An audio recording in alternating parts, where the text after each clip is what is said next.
Pokrovsk is turning into a kind of battlefield many people still do not know how to name. A Russian soldier can sprint on a motorcycle, bounce on a quad bike, or climb out of a trench on foot. But the sky follows every meter like it already knows the ending. This is not just about one explosion. It is the feeling that escape routes have become pre-approved kill lanes, because the moment a reconnaissance drone confirms movement, an FPV can dive in like a contract that has already been signed. What looks like simple compilation footage is actually a pattern, because the same roads, the same tree lines, and the same quick hiding tricks keep getting exposed, and the cost is paid in men, transport, and the small supplies that keep a front line alive.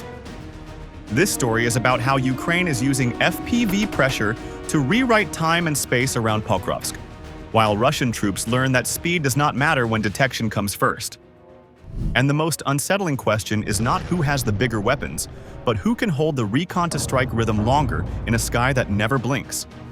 For more clear reporting on real battles and modern weapons, like, share, and subscribe to Military Force. The first signal around Pokrovsk is simple, because exposed movement now gets punished fast.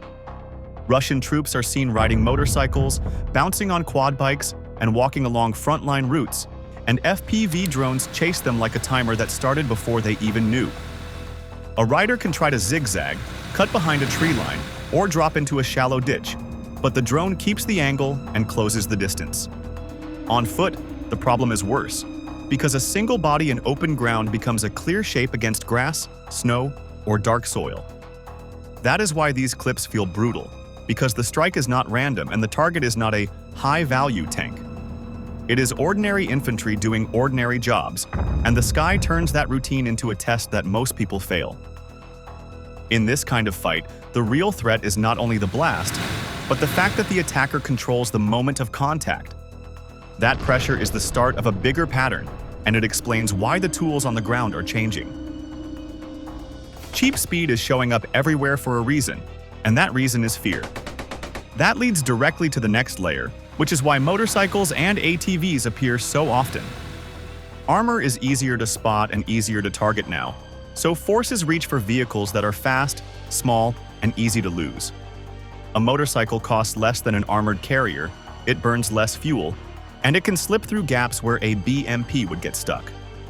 A quad bike can haul water, ammo, and basic gear, and it can also move a small assault team in one short burst. This looks like improvisation, but it is also adaptation, because both sides have learned that heavy platforms draw attention first.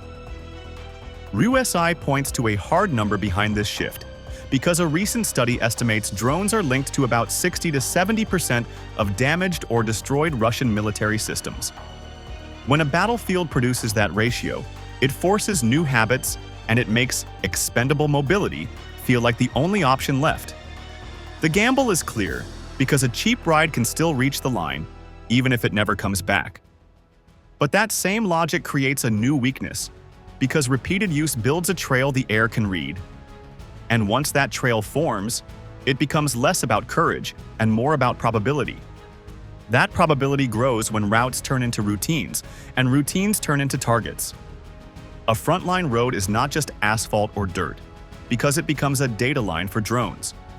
One trip reveals timing, spacing, and direction, and a second trip confirms it, even if the rider changes speed.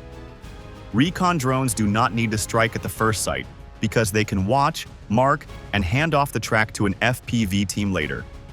That is why a lone soldier moving east on a familiar lane can be found again, even after he slips out of a trench and disappears for a minute. The danger is highest when movement is steady, because steady motion is easier to predict than a short burst. This is where morale gets hit, because troops start to feel that even safe minutes are being measured by someone else. It also breaks planning, because commanders cannot rely on normal delivery times when every engine sound can call a drone. So the attack is not only physical, because it also squeezes decision-making at the small unit level. And when small units freeze, the whole front starts to slow without a major assault. That is the bridge into the deeper story, because pressure on people quickly becomes pressure on supply. In Pokrovsk, the chase scenes are not just spectacle, because they show how a drone system attacks the human part of logistics. A motorcycle run might carry ammo, batteries, food, or a radio, and losing it can leave a trench blind or silent for hours. A quad bike might be the only way to move gear through mud or broken streets, and its loss can force a unit to walk the same exposed lane instead. The result is a loop, because each strike removes mobility, and the lack of mobility creates more predictable movement. That loop is why the front line feels tighter, even when the map does not change much. This is also why the most important detail is not the speed of the drone, but the timing of the hunt. When the air layer sees first, the ground layer reacts late, and late reactions get punished. This sets up the next question, because once daylight routes become traps, armies start leaning on hiding, night moves, and quick drop-offs. Hiding around Pokrovsk is no longer a shield, because FPV teams treat camouflage as a clue, not a wall. Russian troops pull nets over quad bikes, tuck motorcycles into tree lines, and drag gear into forest pockets. But the air still finds shapes that do not belong. A net can break the outline from the ground, yet it also creates a perfect rectangle that stands out from above. A vehicle parked too neatly or too close to a track becomes a marker that tells a drone where to stare. When the sky is patient, the question is not whether something is hidden, but whether it can stay hidden long enough to matter. That is why these scenes feel cold, because concealment becomes a countdown instead of protection. And once concealment fails, the strike is only the final step in a longer hunt. The transcript shows this in small, ugly details that do not look dramatic at first. One vehicle is left in the middle of a road, and that easy stop turns into a fatal mistake. Another sits under a camouflage net, yet the net is torn, and the drone does not hesitate once it sees the tear. There is also a moment where several quad bikes and a motorcycle are described as poorly hidden, which signals the same problem in a different form. Poor hiding is not only sloppy work, because it also reveals stress, fatigue, and rushed movement under pressure. When troops expect a drone at any moment, they hide fast, and fast hiding leaves patterns. Those patterns are what the air layer reads first, and the explosion comes after. So the story is not a lucky hit, but a system that punishes small errors repeatedly. The ammunition cache sequence is even more revealing, because it shows how FPV crews search like investigators. The pilot receives a tip that ammo is somewhere in a forest, but he does not know the exact spot. So the drone moves slowly, checks meter by meter, and treats each shadow like a question. Then a net appears, and the drone goes straight to it, because a net is often the only sign humans leave behind. This is the key shift, because modern drone work is not only speed, it is also method. The air can scan, pause, turn back, and recheck, and that makes hiding inside trees less safe than it looks. Once the location is confirmed, a second drone can arrive calmly and finish the job, which turns one discovery into a repeatable process. That same logic applies to small guns and gear that were hidden well, until the drone proves they were not. And when this process becomes routine, the forest stops being covered and starts being a searchable archive. This is where the target types must be separated, because not every strike has the same meaning. Soft targets are the exposed soldiers, the motorcycles, and the quad bikes, and these hits drain manpower and shock units. But line-feeding targets are the ammo stacks, the fuel, the trucks, and the stash points, and those hits drain endurance. A front line can replace a lost bike, and it can even replace a few men over time, but it struggles when small resupply nodes keep vanishing. When caches get burned, rifles go quiet sooner, batteries run out faster, and even simple tasks become riskier.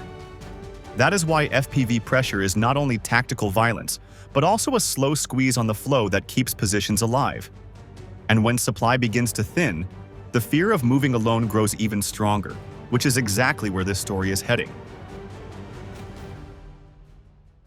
Solitary movement around Pokrovsk has become a psychological trap, because a single person in open space is now a clean target for the sky. A Russian soldier crosses a field, follows a rail line, or hugs a forest edge, and the route feels quiet until the sound arrives. The drone does not need a crowd, because one figure is enough to start a chase. In these clips, the danger grows in seconds, since the pilot can swing wide, correct the angle, and close without warning. A man can sprint, drop flat, or crawl into rough grass, yet the gap keeps shrinking. Even the safe parts of terrain turn hostile, because the open ground offers no place to break visual contact. That pressure hits hardest when someone moves alone, because there is no partner to scan the air or call out the threat. So the body starts to move like it is being watched, even before the drone is seen. This is how fear spreads through a unit, because every short walk starts to feel like a last walk. And that fear becomes sharper when the season removes what little cover used to exist. Winter makes this even worse because the roadside tree lines that look protective on a map can become useless in real life. Euromaidan Press describes the start of winter as a problem for Russian efforts, since tree lines along roads provide little concealment, and snowfall makes even small vehicles easier for drone operators to detect. Snow and pale ground change contrast, so motion stands out instead of blending in. Tracks become visible longer, and disturbed edges look like fresh signals from above. A person stepping out of a line of trees can be seen earlier because the background is cleaner and the shadows are simpler. That means the decision window collapses, since there is less time to adjust the route once the drone is already in view. This also changes behavior, because troops hesitate near openings and bunch up at the wrong moments. When the only cover is a thin strip of branches, the mind starts to treat every gap as a threat. So winter does not only slow vehicles, it also exposes patterns that were hidden in other seasons. And once patterns are exposed, even a cautious walk can look loud to a camera in the air. The cruel part is how the mind is pulled in two directions at the same time. A soldier in this zone watches the ground for mines because one bad step can end everything. But the real danger may be above, and that split attention is a losing deal. Eyes drop to the feet, ears search for a buzz, and the brain tries to do both jobs at once. When the sound finally registers, the body reacts fast, yet the reaction is often wrong for the new threat. Running to a trench feels like instinct, but a trench is not insurance if the drone already has the line. Freezing can also feel safe for a second, but stillness only helps if the pilot loses track, and that is not guaranteed. This is why the pressure is so heavy, because there is no single, correct move that always works. Every choice has a cost, and hesitation is a cost too. So survival starts to depend on timing and luck, not just training and discipline. That is how a drone war turns ordinary movement into a mental grind. Over time, the psychological weight starts to shape tactics on the ground. Units try to reduce signatures, so people move in smaller elements, or even alone, to avoid creating a big, obvious group. This is why the clips are not just about casualties, because they show how air pressure can bend human behavior. And once daytime crossings feel like a trap, darkness starts to look like the only door left. Night around Pokrovsk is no longer a curtain, because drones turned darkness into a working shift. In several clips, FPV teams hit troop carriers and requisition civilian cars while soldiers are still inside, so the damage lands before anyone can scatter. That timing matters, because a column is weakest when it is still one shape, and one strike can freeze the rest with fire and panic. Reuters described a Russian push that mixed armored vehicles, cars, and motorcycles, and Ukraine said drone strikes helped repel it in the Pokrovsk area. This changes the rule because night used to help movement, but now it can speed up destruction. And once night movement feels unsafe, commanders start gambling on speed instead of cover. Euromaidan Press reports geolocated footage where an entire Russian column was burning about 1 kilometer from its staging area, which suggests Ukrainian drones were positioned along the route. In that account, the toll is described as 10 vehicles destroyed and 40 soldiers lost in a single failed attempt, and the survivors who tried to move on foot were still hit. A short distance can be deadly because night roads are predictable, and predictable paths are easy to pre-watch. A drone does not need to see the route. It only needs the moment a vehicle crosses a choke point. When the lead vehicle is struck, the rest hesitate, and hesitation turns motion into a target set. So the strike is not only a blast, it is also a trap that forces a pause under a sky that keeps working. That trap connects to the second feature in these clips, which is the push to erase armored vehicles completely. FPV strikes on BMPs show a different goal because some targets are hit even when they look abandoned or already damaged. The message is denial, because a damaged BMP is not gone if it can be recovered, repaired, and returned. The transcript describes a BMP spotted behind a column, and leaving it was treated as unacceptable, so additional drones were launched later to neutralize it. This kind of cleanup drains time, yet it prevents a quick workshop fix from turning yesterday's wreck into tomorrow's threat. It also pressures recovery crews, because towing and repair now must happen under the same drone risk as frontline movement. When recovery becomes a combat task, maintenance slows, spare parts drain, and the front weakens even if inventory looks large. That is why these BMP hits matter beyond one frame, because they target the repair cycle, not only the battlefield moment. Put together, night strikes on transport and denial, strikes on armor squeeze logistics from both ends. If troop drops are hit before dismount and damaged vehicles are finished before recovery, then the safe window for movement shrinks from hours to minutes. That forces smaller dispersal, more walking, and more short runs, which increases fatigue and harms coordination without a big set-piece battle. It also creates political pressure, because leaders must explain why costly pushes fail so close to their starting points. The final clue is the control room footage, because timing like this points to trained crews working as a system. That is the bridge to the next layer, where the people behind the drone screen become as important as the drone itself.